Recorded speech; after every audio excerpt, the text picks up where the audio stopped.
that might get replaced next year by some of the rookies coming out, like some quarterbacks got replaced this year by some rookies coming in. And we're going to start this episode off, Wig, talking about coaches that are on the potential hot seat. I'm going to kick it off here, and I'm going to lay off the NFC East. And if every dayers will know, about the last 3 or 4 weeks, I've been going heavy on some NFC East teams. The Dallas Cowboys, New York Giants getting it the most. But I'm going to switch it over to the NFC South, where I do cover a team in the NFC South, the Tampa Bay Buccaneers, for Sports Illustrated. But I don't go in on NFC South teams near as much as I do the NFC East. So I'm going to talk about Dennis Allen of the New Orleans Saints. Now, the New Orleans Saints, everybody always talks about salary cap this, salary cap that. Ross Jackson of Locked On Saints actually recently did an episode talking about how the salary cap issue is not as big an issue as everybody in the national media and on the outside really likes to make it. But the issues that are keeping the Saints from returning to Super Bowl contendership form, NFC South dominance form, when they once won 4 straight NFC South division titles,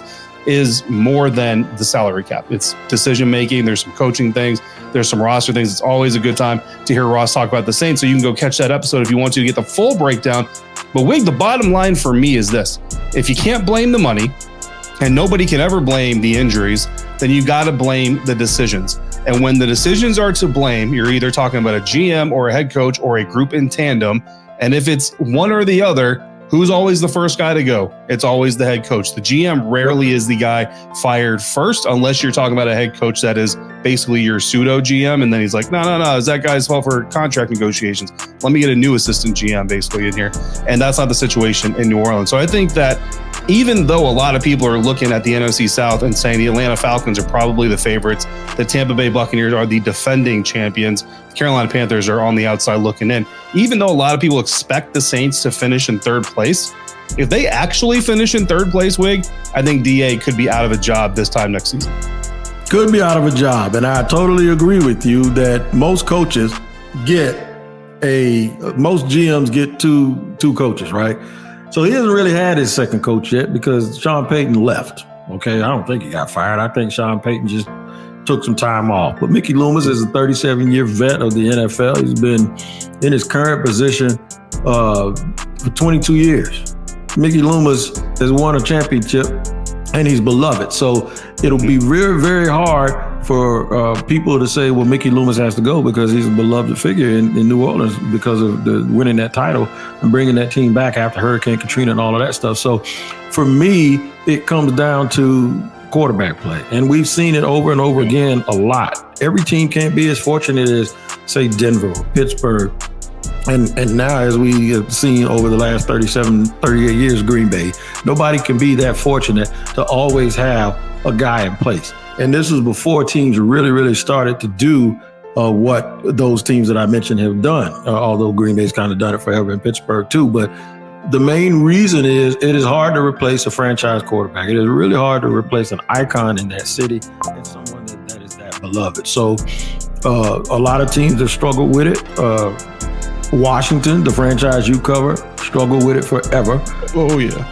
And they won 3 Super Bowls with different quarterbacks. And then all of a sudden, for the last 30 years, it seems like it's just a revolving door. So it's not an enviable situation to be in. But at the end of the day, fans that buy tickets don't care. A lot of GMs have failed. Dave Caldwell failed here in Jacksonville because he hitched everything to Blake Bortles. And his entire tenure here, if you look at the quarterbacks that were available, the best of them all was Russell Wilson. So, of course, at the end, there was Deshaun Watson and Patrick Mahomes, but they had already committed to Bortles. So getting that quarterback is more and more difficult. I think Arizona has kind of set the tone that you can move on from a guy you drafted in the 1st round and get another guy if you think he's better. There have been a couple of teams that have done that. The main thing is Dennis Allen hasn't been able to find a quarterback that is a good replacement or an adequate replacement and somebody that they actually trust, because I think Jameis Winston can play. I just think he wasn't really given a big enough opportunity there. Yeah. But they had some other warts. So while I agree with Ross that even if their salary cap situation was better, they haven't had the leadership at the quarterback position that will allow them to get into the playoffs. However, I will tell Ross, those dudes are always in a salary cap mess down there. Now, they're good at figuring out They are the James and Florida Evans of salary cap. They look like they ain't gonna make it, and all of a sudden, James goes to the pool hall and he hits a pool cue, and he gets enough money to go to Borgen's Market and buy some bad roast beef. If y'all don't miss my good time reference, you got to understand where I'm coming from here. So Ross can sit there and say this, just say the salary cap ain't real, but don't sit here and act like like the most irresponsible team on earth when it comes to budgeting those books. But they figure out how to get it done, man. So I do think it's the quarterback issue. And for me, I think the Saints are going to end up having a lot of regrets because they've let people out of that building. Ryan Nielsen is probably the dude that should have ended up. And I hope they don't necessarily fire Dennis Allen and then come down here and get the Jaguars defensive coordinator after one season. But it's somebody like that I believe. I just don't believe in Dennis Allen. This is his second trip as a head coach, and he's kind of becoming the Norv Turner of today, where you're a very good assistant, but you're just not cut to be a head. Well, who that nation, David Harrison makes a valid point. Make no mistake about it. This is Dennis Allen's last opportunity to provide a winner. And I'm just not talking about a mediocre 9-8. I'm talking about a playoff appearance with a playoff victory and a division title. Think about this.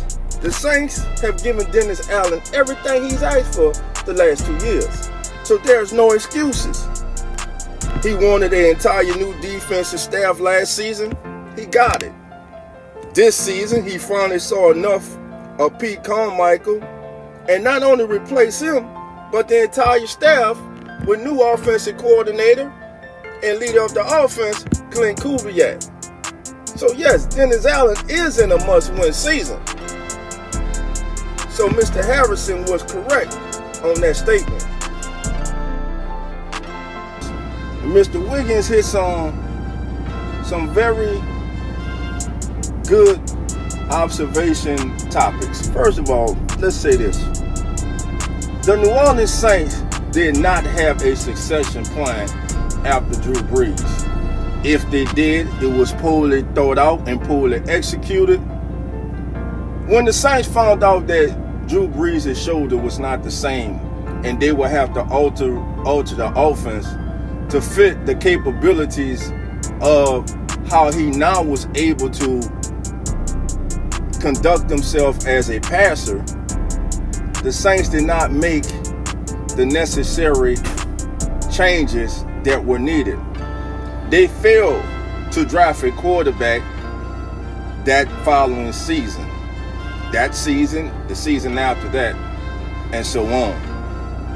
When they found out that Drew Brees' shoulder was not the same, and eventually it may force him to have to walk away from the game, the Saints should have immediately went into finding a quarterback of the future.